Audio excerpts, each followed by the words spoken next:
Olá, pessoal. Hoje estamos em mais um episódio do SafeCast. Quero agradecer aí a audiência, solicitar aí a vocês para indicar o canal, seguir o canal, né? Tá em todas as plataformas também. Você pode vir no Spotify, no YouTube, enfim. Hoje a gente está aqui trazendo uma pessoa que nos ajudou bastante na SafeMed, a Daniela Sanches, que ela é psicóloga de formação, mas eu diria que ela é especialista em processos de recursos humanos. Quando eu falo processo de recursos humanos, gente, eu estou falando de toda a amplitude, tá? Do processo seletivo ao processo do dia a dia, de folha, DP, enfim, porque quando a gente fala de gestão de pessoas é uma área imensa, né, Dani? As empresas menores, eu lembro, porque a minha empresa já foi muito pequena, né, lá no passado, e a gente falava de RH como se fosse a pessoa para registrar e gerar o contra-cheque, né? Mas, na verdade, isso é uma tarefa de tantas outras, onde hoje o desafio também é a retenção de talentos, é a busca de talentos, né? Mas aqui a gente quer, na verdade, entender a parte mais complexa, que não envolve nem muito as pessoas, mas os processos que hoje a legislação exige das companhias, né? Então, assim, eu já vou começar falando sobre isso. Qual é a tua percepção, ou seja, como você vê, quais são as principais interfaces, desafios do RH em relação à saúde e segurança no trabalho, em tempos de e-social, em tempos de eventos que tem que ser em tempo real, né? Então, como é que você já pode começar a contribuir aí? Primeiramente, eu queria agradecer o convite, né, de estar aqui com vocês hoje. Me sinto lisonjeada de fazer parte desse time da SafeMed aí, ajudando essa grande empresa a chegar a maiores patamares ainda. E me sinto muito privilegiada com esse convite, de poder compartilhar com vocês. Que bom. Parabéns pela iniciativa desse SafeCast. Às vezes a gente tem uma ideia, fica no papel há muito tempo, mas às vezes a gente não coloca ela em prática, né? E aí eu acho que fazer faz toda a diferença. Então, isso aqui, pra gente, é contribuir com outras pessoas, com conteúdos que são valiosos, né? Então, trazendo um pouquinho da tua pergunta, que ela é muito pertinente, quando a gente pensa em gestão de RH, a gente tem uma gestão de RH que é uma gestão muito abrangente, como você falou. É desde o processo de admissão, que antes vem o recrutamento, que antes vem a descrição da vaga, até o processo de demissão, que pode vir depois um processo trabalhista, né? Então, é toda uma jornada, um percurso do funcionário, que não é só do funcionário, é da empresa e é do funcionário. Porque, no final das contas, quando encerra o contrato de trabalho, a relação que fica é a relação de empregador e empregado. Então, enquanto RH, enquanto gestão, business partners, que a gente atua como BP, como parceiro de negócios, o nosso principal papel é qual?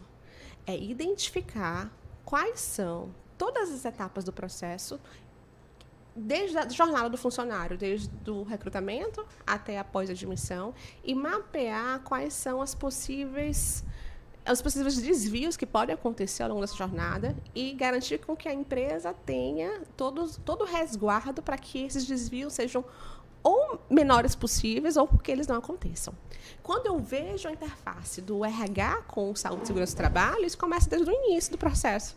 Porque, peraí, a gente está com o e-social, como você citou, né?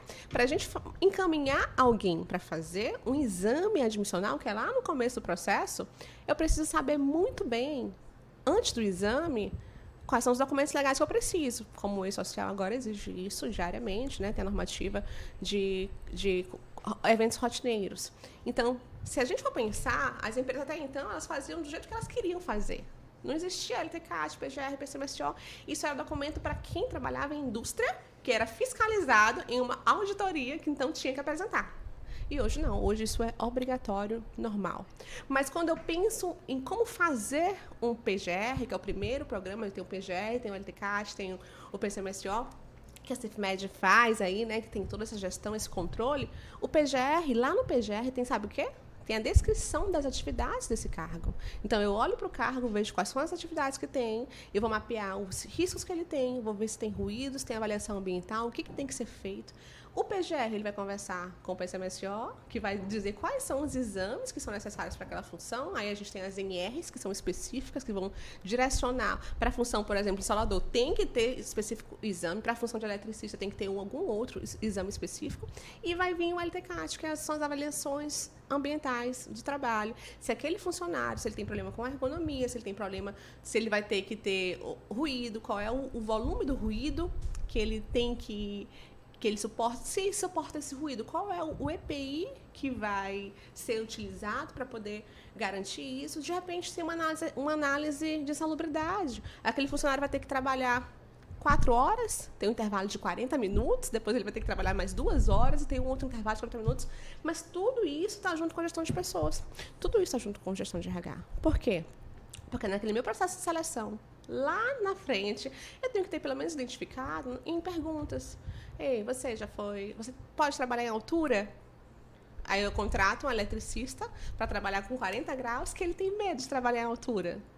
Aí o ASO dele ele vai dar INAP, porque em uma avaliação clínica ele vai falar sobre isso, né? Então, é muito relacionado. Eu não tenho como falar hoje de uma gestão de RH sem ter o olhar de saúde, porque as especificações da vaga elas precisam convergir para o resultado que aquela vaga exige, sem ter como olhar se essa pessoa, se ela está apta para fazer aquilo, né? Identificando isso antes, não apenas só no exame admissional, né? Durante o recrutamento, durante a seleção. Se aquele funcionário, se ele já passou por um acidente de trabalho, né? Se ele pode ser enquadrado como PCD, porque a gente tem cotas também para cumprir de PCD, se ele tem alguma reabilitação a ser feita. Então, hoje, eu, numa função de BP, que não é só RH, eu não consigo separar assim, ó, isso aqui o RH consegue fazer se não tiver conhecimento desse conteúdo de saúde e segurança, porque ele vai nortear. Depois que ele foi admitido, tá bom, ele foi admitido, tem treinamentos básicos para fazer. Quais são os treinamentos que ele precisa fazer para cumprir a sua função de uma maneira correta, né? Segura. E isso é interessante colocar, porque é o seguinte, muito das empresas entendem saúde e segurança do trabalho, ou pelo menos entendia antes, como algo assim compulsório e que era só para cumprir uma exigência mera burocrática, né? E a gente tem visto, e agora o E-Social mais ainda aponta, que não é uma coisa meramente burocrática. Ela deve ser feita de forma efetiva, né?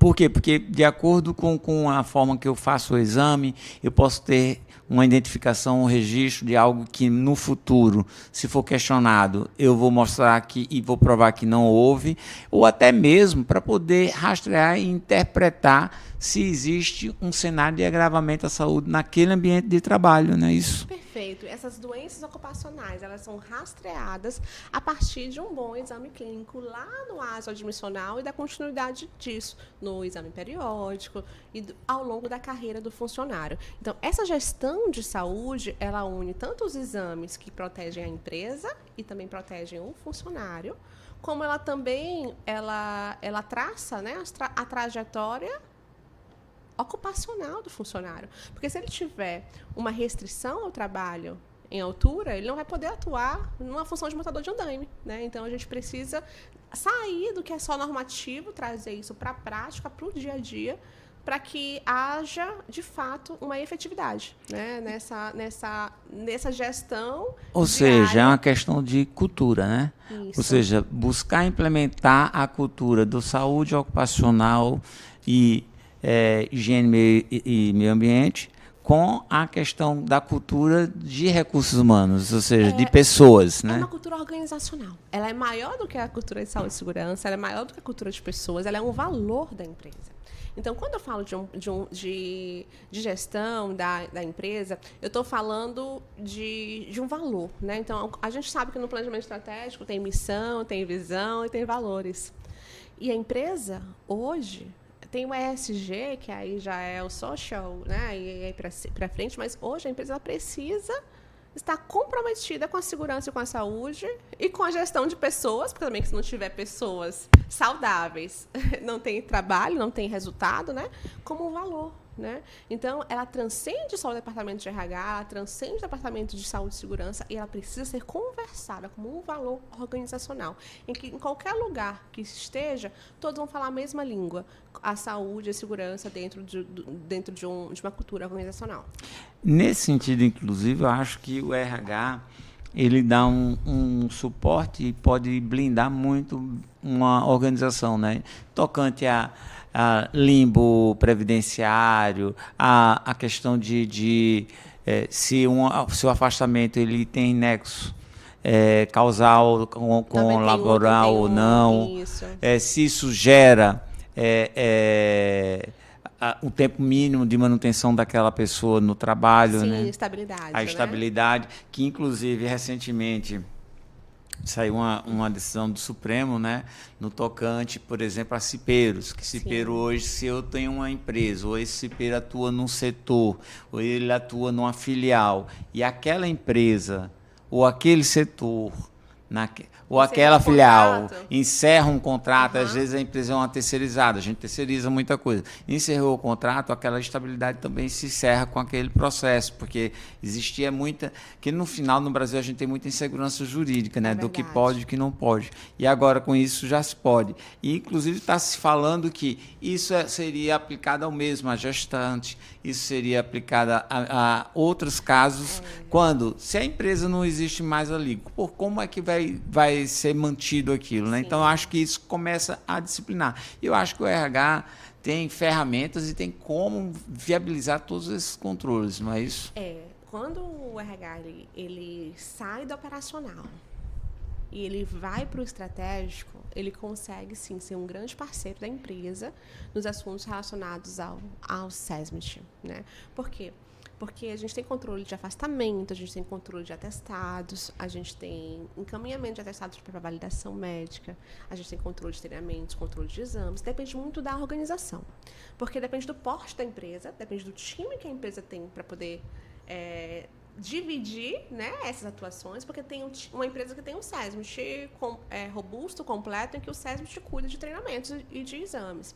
Tem a empresa que tem só o DP, que são subsistemas, que ela vai checar, mas ela não vai ter tempo de acompanhar, né? Ou de estabelecer, por exemplo, um programa de bem-estar, um programa de telemedicina, um programa de acompanhamento, um programa de qualidade de vida, porque depende muito do porte, da estrutura que a empresa quer e pode investir em pessoas, investir dentro do setor. Mas quando o RH ele sai da operação, o que é a operação? É aquilo que você falou lá no começo.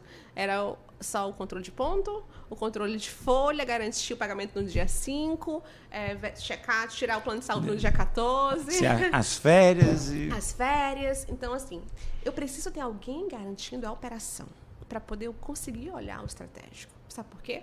Porque o RH ele precisa garantir o que é rotina. E a rotina, ela consome, ela engole e tudo, e vem muitas urgências. É por isso que eu preciso pensar no RH que tenha de pessoas que façam a rotina. E aí eu tenho um grande desafio que é desenvolver pessoas para fazer a rotina. Porque por mais que a gente tenha ferramentas, tenha sistemas, tenha um checklist, muitas vezes o próprio time não consegue executar aquilo que a gente planeja. Então, a gente tem que garantir a rotina e fazer o estratégico. Quando eu garanto a rotina, aí eu consigo pensar em desenvolvimento, consigo pensar na gestão de controle, de afastamento, e aí eu vou fazer os processos. O que acontece? Muitas vezes, a gente entra em RH de empresa que está atolado com rotina. E a gente até... Eu até busco tirar um pouco da rotina para implantar processos. A gente tem que implantar novos processos para poder os resultados mudarem. Porque mesmo os comportamentos são os mesmos resultados. E aí a gente sente, às vezes, a cultura organizacional que ela precisa ser chacoalhada, porque ela está acostumada de uma forma e às vezes a gente não consegue fazer tudo ao mesmo tempo. E aí tem que fazer por etapas, para também não gerar uma cobrança, um RH que seja só cobrança o tempo inteiro, porque o RH, ele fica nesse lugar, o BP, ele fica nesse lugar tênue. É um lugar muito tênue entre interesse da empresa, interesses do funcionário. E fazer isso convergir em pessoas, em processos e em resultados. Então, a gente consegue, sim, cuidar do limbo, cuidar do afastamento, cuidar diminuir processo trabalhista quando a gente consegue atuar de uma maneira mais estratégica. Pois é, eu ia até falar, mas você terminou falando que era como o RH iria contribuir junto do SESMIT, mas na tua fala tu terminou me entregando essa resposta.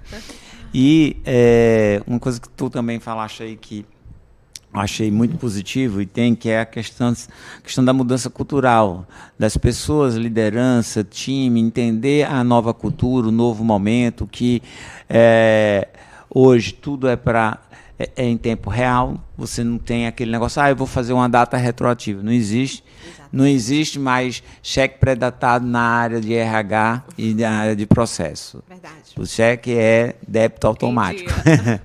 E nisso, eu acho que a gente começa a perceber que existem ferramentas que possam contribuir para essas entregas do comportamento humano, para o comportamento também do SESMIT e tudo. Como é que você utiliza ou busca essas ferramentas? Pronto. Eu vou dar um exemplo aqui de hoje. Hoje eu estava lá numa convenção coletiva de bombeiros, lá de Minas Gerais. Eita. Que tem várias convenções, várias databases, né? E a gente do RH, a gente precisa ser guardião dessas convenções, no meio de todas as confusões. E eu olhei essa convenção hoje, e essa convenção, lá numa cláusula, lá no final, tem sabe o que lá? Olha o que eles inovaram. Tem um calendário anual de palestras que devem ser garantidas aos funcionários com temas de saúde e segurança. Janeiro, branco. Janeiro, roxo. Fevereiro, março, abril, verde. Abril, câncer.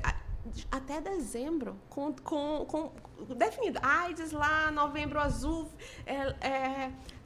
outubro rosa, tá tudo na convenção. Você acredita? Quer dizer assim, não é só algo agora que é discurso, agora, além da empresa... Eu tenho que comprovar, né? Eu tenho que comprovar. Está normativo. Então, o avanço está cada vez maior. Então, quais são as ferramentas que a gente usa para a gente fazer isso? A gente tem que ter um calendário, né? Um calendário anual de endomarketing, um calendário anual de eventos de segurança que o SESMIT vai puxar, mas a gente também tem que compartilhar dessa construção. Porque o Janeiro Branco, ele não fala só sobre segurança e sobre saúde mental, ele também fala sobre produtividade, sobre gestão de pessoas, porque o líder ele precisa estar bem para liderar. O líder, quando ele não está bem, ele não consegue liderar a sua equipe, não adianta. E se eu, enquanto RH, quero cobrar dele competências de líderes, eu tenho que cuidar também dele estar bem enquanto saúde. Então há muita interface entre o RH e o SESMIT. Então, ferramentas de campanhas mensais, campanhas de segurança, outras ferramentas como o manual, código de conduta. A SafeMed tem, né, o código de conduta e ética, aqui, em que a gente vai estabelecer quais são essas regras que vai nortear quais são as responsabilidades que eles devem ter, como que eles devem seguir, garantir o cumprimento de assinatura de ordem de serviço, que vai trazer a segurança jurídica, né, para a atuação da empresa. Outras ferramentas que a gente tem são sistemas, a gente precisa automatizar. Trabalhar com planilhas em Excel hoje, 2024, não é uma opção. Também. Porque a gente... Eu adoro o Excel, mas eu acho que ela nos ajuda a fazer análises, né? De dados que você tem já que a gente consegue puxar e jogar. Isso. Tu falaste aí uma coisa que sobre o manual de conduta e tudo. Eu sempre defendo o seguinte, que o combinado não sai caro. Porém, o combinado tem que estar no papel. Acordos. Por quê? Porque, às vezes, a gente, com o passar do tempo, a gente pode esquecer do que foi que a gente, de fato, combinou. E aí a gente tem que ter alguma coisa que a gente vai lá e olha, opa, tu tá falando... O termo de assinatura, né? Eu realmente concordei com essa regra. Não é que as regras sejam imutáveis, né? Regra de futebol não mudou. Quem um dia pensou que o juiz de campo iria poder consultar um juiz que filmou e um VAR? É verdade, né? Então, toda regra você pode modernizar. É exatamente isso. E em treinamento de segurança, vamos lá, a gente está numa auditoria, a gente precisa de um certificado, de um certificado com a assinatura de treinamento ou uma lista de frequência, né? Então, da mesma forma que tem os treinamentos que precisam disso, os acordos também precisam ser feitos de uma maneira formal. Mas hoje a gente tem também o WhatsApp, hoje a gente tem e-mail, que juridicamente são utilizados também como evidências, né, daquele acordo. Mas o que a gente puder fazer para trazer isso para uma maneira de automatizar em sistemas que garantam essa assinatura, que garantam isso ser feito de uma maneira que a gente possa trazer formalidade, em pensar em soluções, pensar em novas formas para sair da informalidade, é o nosso papel. Eu vejo que assim, muitas das vezes que empresas clientes nossa, até nós mesmos, quando tivemos alguma ação trabalhista mesmo, previdenciária a gente nunca teve, mas há um caminho, né? E agora com E-Social é um risco que se você não seguir, não cumprir, de vir a ter que responder. Mas no campo da justiça do trabalho, muitas vezes é uma coisa simples, é a evidência, né? E a gente convive muito com essa falta de evidência. Às vezes a pessoa não faz e não segue um protocolo. Olha, para tu e sair ou ficar até tarde, tu tem que registrar essa hora extra.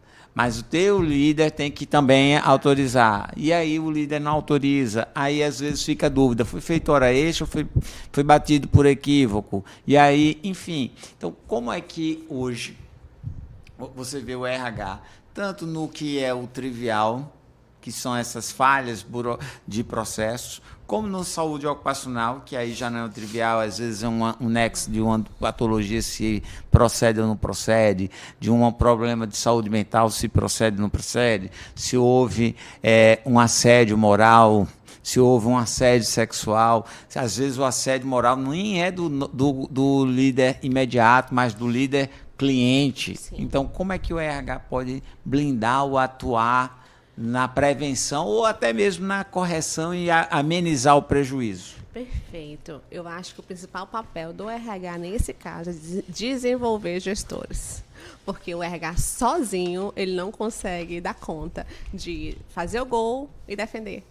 E arbitrar. Né? Porque a gente sabe que o árbitro, numa partida de futebol, que você usou ainda agora o VAR, o árbitro, ele é aquele que dá a regra. O que pode e o que não pode. Ele vai dar o cartão amarelo, ele vai dar o cartão vermelho. O RH, as políticas da empresa, são um árbitro, né? O dia a dia, quem faz o gol é o gestor. Quem está na defesa é o time que está ali. Então, a gente está acompanhando o que está sendo feito, mas a gente precisa fornecer para eles desenvolvimento, processos, mapeamento, indicadores, treinamento. E aí o nosso papel, que muitas vezes a gente não consegue fazer e que é um dos principais, é o controle. É controlar mesmo, sistematicamente. Mas ele não fez. Mas ele não fez porque também ninguém controlou. E às vezes o RH interno, ele está tão atarefado com tanta coisa para fazer que é urgente, e esquece de fazer o básico, a controlar. Porque o controle, aí tem que ter uma rotina de manhã, todo dia de manhã, 8 da manhã, eu preciso fazer isso aqui.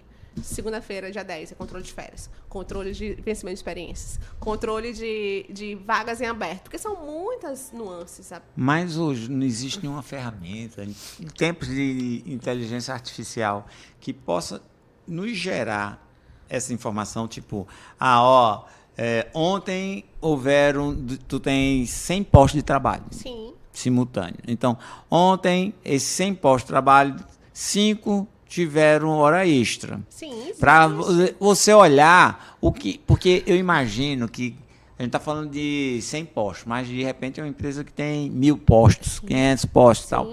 Então, você olhar tudo isso, ao invés de olhar o que saiu da regra, ou seja, o que não é, as não conformidades talvez seja um número menor para se observar. Existe hoje uma metodologia, uma ferramenta que a gente pode estar otimizando? Existem sistemas de pontos e de controle que são específicos disso, né?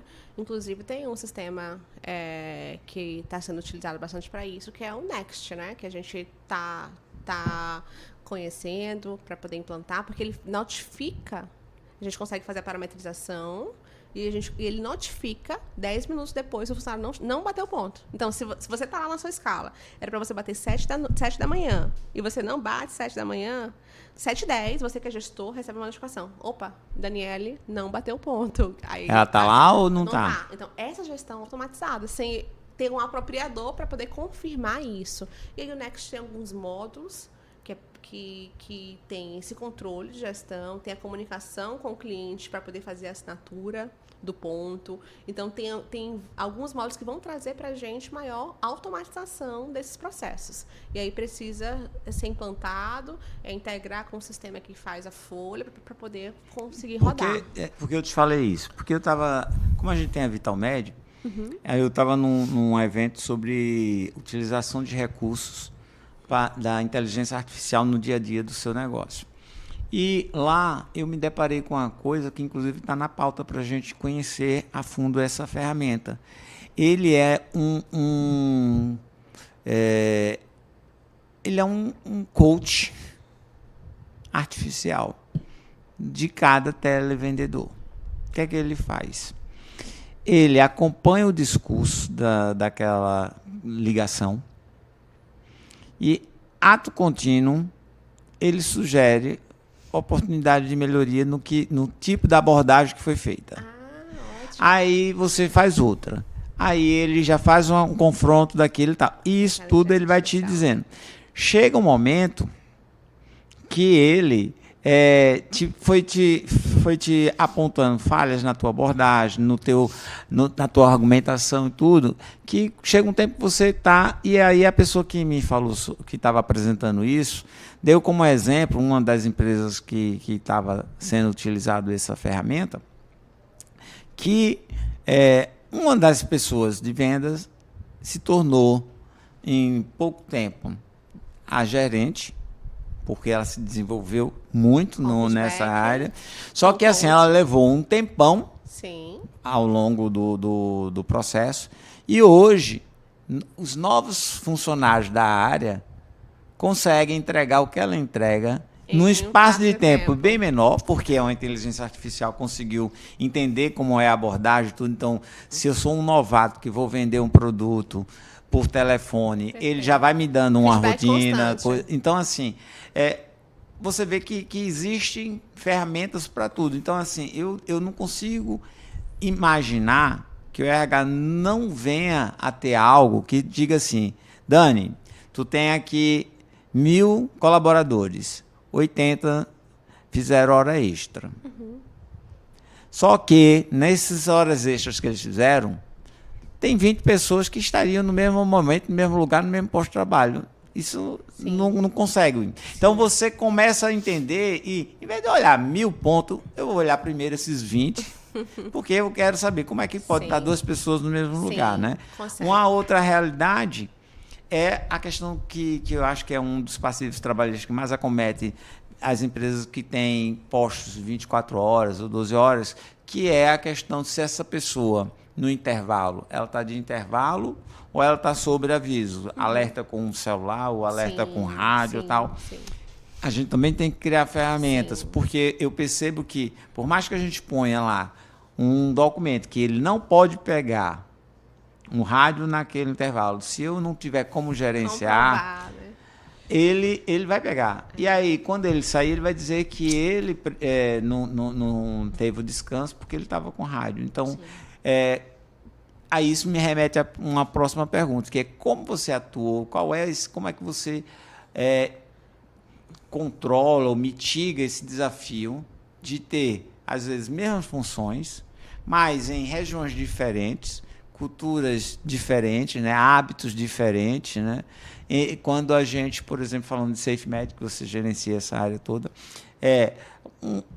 um bombeiro no Maranhão, ele tem culturas, hábitos diferentes de um bombeiro de Minas e de um bombeiro do Rio. E isso eu não estou falando de sotaque. Sim. Né? E bem como... Além do sotaque. Além da parte cultural, ou seja, como é esse desafio seu, desde recrutar ou até... Padronização de processos. O desafio é padronizar os processos. Adalberto, em 2018, quando eu estava grávida do meu filho. Eu tenho 2 filhos. Leonardo, vai fazer 6 anos agora em junho, e a Meli, que fez 4 anos agora. Vou te dizer assim, compartilhar contigo. Em 2018, eu era gestão de RH de uma empresa mesmo, operacionalizando uma empresa da área industrial.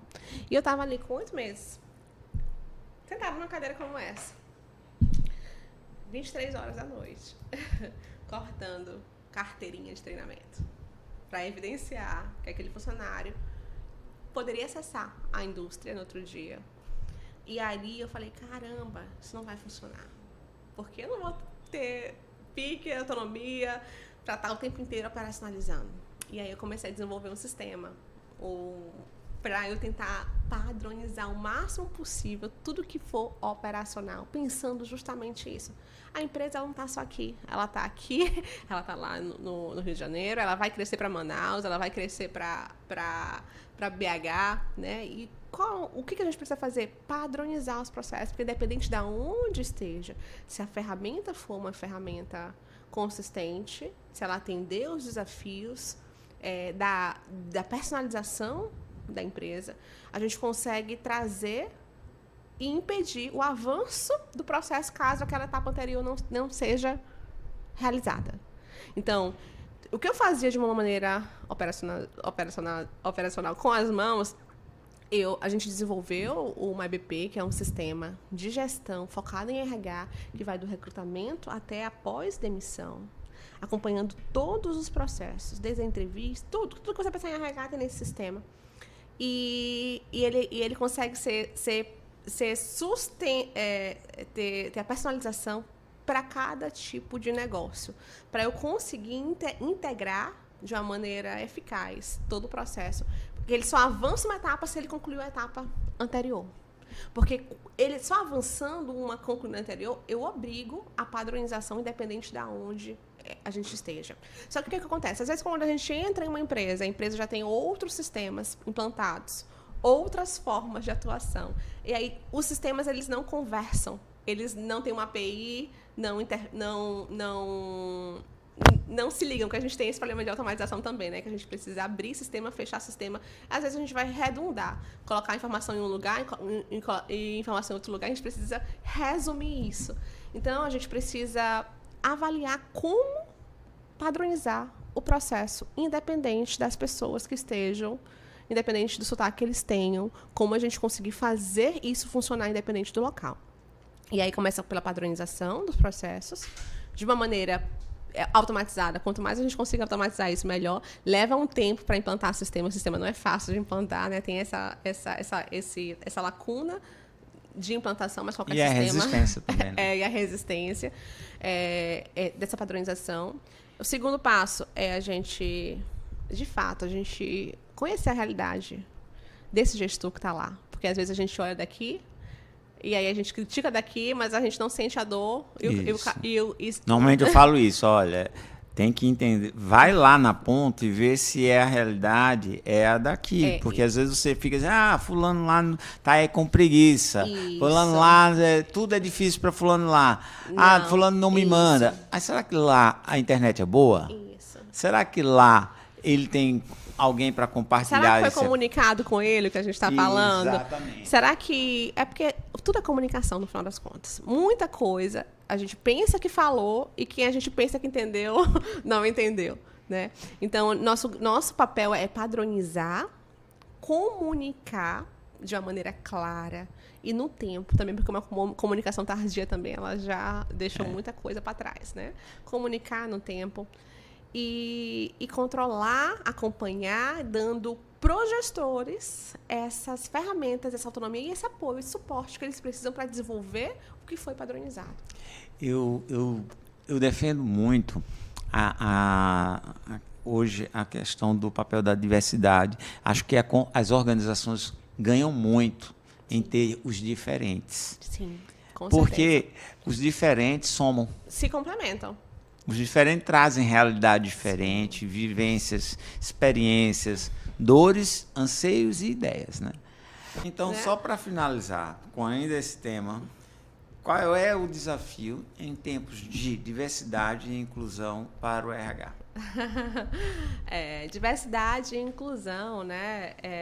grande desafio é incluir, porque a inclusão inclusão é você dar as condições necessárias dentro do ambiente de trabalho, seja condições físicas, sejam condições ambientais, para que aquela pessoa ela seja inclusa dentro da atividade dela, independente da origem dela, da diversidade.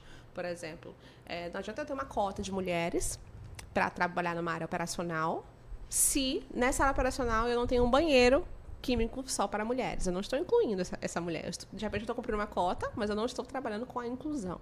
Então, o grande desafio é a gente pensar em estratégias de diversidade para montar, sim, um time que seja um time cheio de pessoas diferentes, que vão contribuir com ideias diferentes, que vão trazer histórias diferentes, que vão ver o mundo de uma forma diferente.